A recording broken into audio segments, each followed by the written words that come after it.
Решихме да замразим сериала. Що бе, хора? Вижте го какъв е як. Така, щото сме продуценти и правим каквото си искаме. Ай ни писна той селско кличе на главния герой. Абе, аз мога и нормално да говоря. Нали ви ма накарахте да говоря така? Я, българ говори като полицай Борис. На мен пък ми заприлича на Хорацио.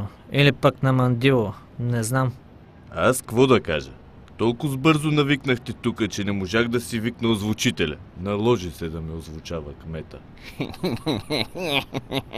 Отпленснахме са.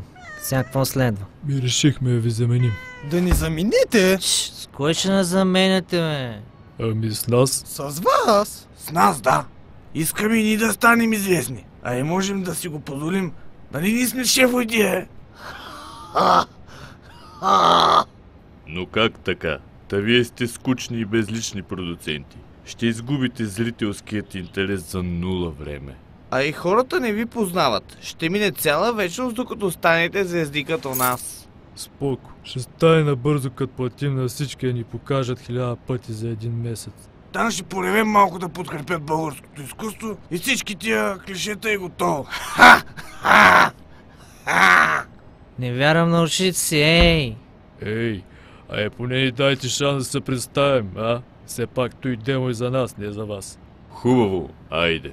Представете се. Супер. Сега нека камерата се завърти драматично.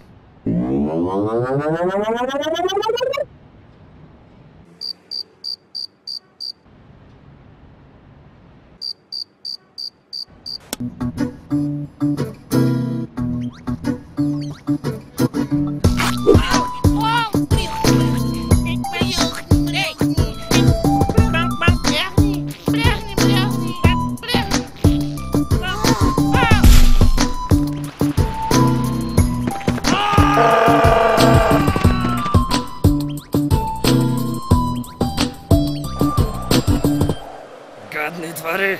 Пак тормозят моята любима! Дръж се, макаронче мое! Идвам да те спася! Идвам!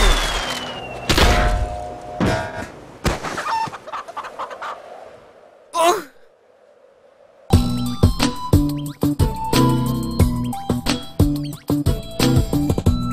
Може пък и да е интересно.